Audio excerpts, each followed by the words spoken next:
Radhe Radhe everyone. तो सुबह के बज रहे हैं 4 और मैं आज हो गई हूँ लेट क्योंकि कार्तिक स्नान के लिए थोड़ा जल्दी जगना पड़ता है।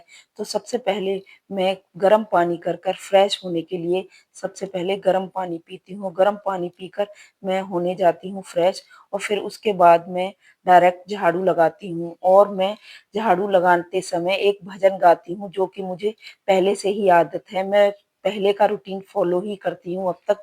मैं 6 क्लास से कार्तिक स्नान कर रही हूँ जो कि मैं अपनी चाची ताइयों और सहेलियों के साथ करती थी। तो मैं एक भजन गाती हूँ और भजन से ही दिन की शुरुआत हो करती हूँ और यह भजन है। जागो धरती माता सवेरा हुआ, चंदा भी जागो सूरज भी जागो, जागो प्राणी सारे सवेरा हुआ, देव भी जागो देवी भी जागो, भंवरे भी जागो कलियां भी जागो, नदियां भी जागो झरने भी जागो। तो इस तरह से ये भजन गाकर मैं दिन की शुरुआत करती हूँ और फिर मैं पोछा लगाती हूँ। आज मैं लेट हो गई तो इसलिए मैं सिर्फ किचन में और पूजा रूम में ही पोछा लगाऊंगी क्योंकि काफी टाइम लगता है पूजा करने में और फिर मैं मंदिर भी जाती हूँ, फिर बच्चों का भी टाइम हो जाता है और फिर सबसे मेन पार्ट है घर के मेन गेट को धोना। यह जरूर ही धोना पड़ता है क्योंकि देवता हमारे घर में वास हमारे गेट से होकर ही करते हैं। तो मैं डेली सबसे पहले अपने घर का गेट धोती हूँ और फिर मैं चली जाती हूँ नहाने। इतना ही करते में भी मुझे 4:45 बज ही जाते हैं और फिर मैं कर लेती हूँ तुलसी पूजन। तुलसी का पौधा मैं अपने पूजा रूम में ही ले आती हूँ क्योंकि बाहर पूजा करने के लिए जगह नहीं होती। और इस तरह से मैंने किया तुलसी का पूजन जिसमें मैंने तुलसी चालीसा और तुलसी का भजन भी है हमारे यहाँ जो मैं गाती थी, जो मुझे पहले से ही याद है। तुलसी माता जागो तुलसी माता सवेरा हुआ और फिर उसके बाद नमो नमो तुलसा महारानी। और फिर उसके बाद आज एकादशी है तो मैंने अपने कान्हा जी को मैंने पंचामृत से स्नान कराया है और हर एकादशी को मैं नॉर्मल डेज में भी पंचामृत से ही स्नान कराती हूँ अपने माधव लड्डू गोपाल को। तो मैंने पंचामृत से उनको स्नान करा स्नान कराने के बाद मैंने पहनाई उन्हें एक सुंदर सी पोशाक और उसके बाद मेरी बेटी भी बगल में आके बैठ गई है जो मेरे साथ कार्तिक स्नान कर रही है और वह अपना फोन से देखकर भजन व पाठ करती है। और मैं माधव का एकादशी वाले दिन भोग स्पेशल बनाती हूँ और जो उनका स्पेशल भोग है वह है माखन मिश्री। माखन मिश्री और शाम को हम एकादशी वाले दिन कीर्तन भी करते हैं जो कि हर एकादशी को पॉसिबल नहीं हो पाता। तो तबीयत खराब होने की वजह से मैं कल कर नहीं पाई थी एकादशी वाले दिन और पूरी कोशिश करती हूँ मैं एकादशी को कीर्तन करूं। और फिर मैंने माधव का भोग तिलक व आरती की और आरती करने के बाद एक और भजन मैंने गाया जो कि मैं पूजा करते समय कर लेती हूँ थोड़ा बहुत।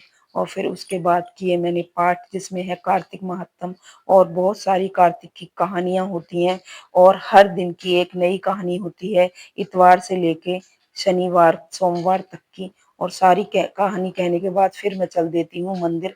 मंदिर में ले जाने के लिए मैंने ये दीपक तैयार कर लिए हैं, कच्चा दूध बताशे और सारे चंदन वगैरह और मुझे चाहिए होते हैं फूल जो कि अपराजिता के फूल इस समय पे बहुत सारे आ रहे हैं हमारे घर की बाहर की बेल पर और मेरा हाथ पहुंच नहीं रहा था।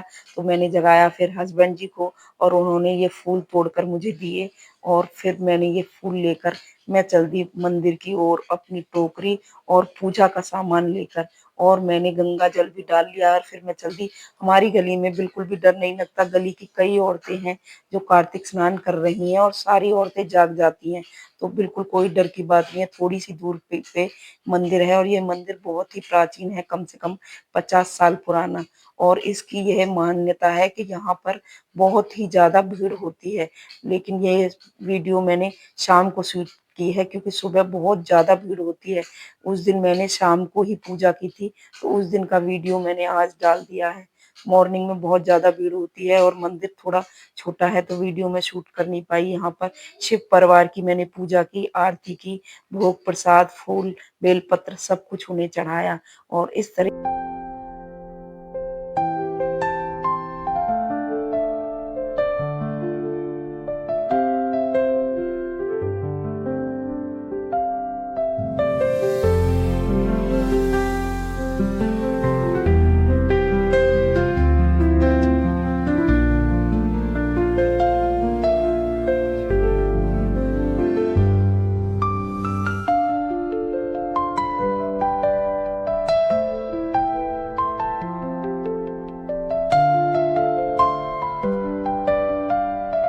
बार की पूजा करने के बाद फिर पीपल देव, शमी, अशोक और जैसे कि केले का पेड़ की पूजन किया क्योंकि केले के पेड़ में विष्णु भगवान निवास करते हैं और इसी तरह से हनुमान जी की इस मंदिर में सारे देवता, सारे पेड़ विराजमान हैं।